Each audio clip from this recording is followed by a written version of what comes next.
రాష్ట్ర వ్యాప్తంగా దస్తా లేఖరుల ఆందోళన ఉధృతమవుతుంది. తమ సమస్యల పరిష్కారం కోసం ప్రభుత్వాన్ని డిమాండ్ చేస్తూ దస్తా లేఖరులు సమ్మె బాట పట్టారు. రిజిస్ట్రేషన్ సేవలు దెబ్బతినడంతో పలువురు ప్రజలు ఇబ్బందులు ఎదుర్కొంటున్నారు. అసలు దస్తా లేఖరులు డిమాండ్లు ఏంటి? ఈ సమ్మె ఎందుకు ప్రారంభమైంది? పూర్తి వివరాలను Divyadarshini news staff reporter Varalakshmi మనకు అందిస్తారు. Hi hello welcome to Divyadarshini. నేను మీ వరలక్ష్మి. ఇప్పుడు మనం గోపాలపట్నం సబ్ రిజిస్టర్ ఆఫీస్ దగ్గర అయితే ఉన్నాం. మనతో సబ్ రిజిస్టర్ బి లక్ష్మీనారాయణ గారు ఉన్నారు, మాట్లాడదాం. సార్ నమస్తే సార్.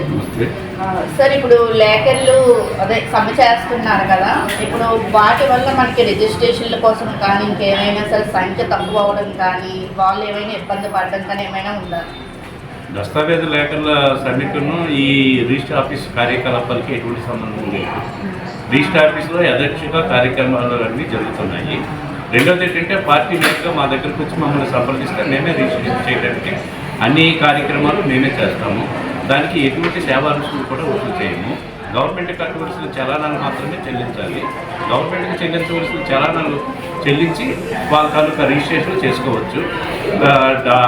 భూములకు సంబంధించిన కానీ వివాహాలకు సంబంధించిన కానీ ఏవైనా సరే సేవా దృక్పథంతో మేమే సేవలు అందించి పీడీ చేస్తాము, డాక్యుమెంట్ ప్రిపేర్ చేస్తాము, చెక్ కొడతాము, చలానాలు కూడా మేమే ఫీడ్ చేసి తీస్తాము, డాక్యుమెంట్ ప్రిపేర్ చేసి రిజిస్ట్రేషన్ చేసి సంబంధిత పార్టీకి మేము వాపసు ఇస్తాము. సార్ ప్రభుత్వం తీసుకున్న ఈ నిర్ణయం వల్ల ప్రజలకు పిఆర్పి వల్ల ఏమైనా ఉపయోగం ఉంటుందా లేదా? ఆర్ఎస్కే వల్ల ప్రజలకి త్వరితగతికి సేవలు అందించడానికి ప్రభుత్వం ఈ నిర్ణయం తీసుకున్న తప్పించి దస్తావేజు లేఖలకి ఆర్ఎస్కేకి ఎటువంటి సంబంధం లేదు. రెండోది 395 జీవో రద్దు చేయమంటారు కానీ ఆ జీవోలో ఎక్కడ కూడా దస్తావేజు లేఖలు ప్రమేయం లేకుండా దస్తావేజులు చేయొచ్చు ఆర్ఎస్కే వాళ్ళు అంటూ ఎక్కడ కూడా అది లేదు. ఇదేంటంటే ప్రజలకి సేవా దృక్పథంతో వేగంగా కార్యక్రమాలు నెరవేర్చాలనే సదుద్దేశంతోనే ప్రభుత్వం ఆ జీవోని ఇష్యూ చేస్తుంది.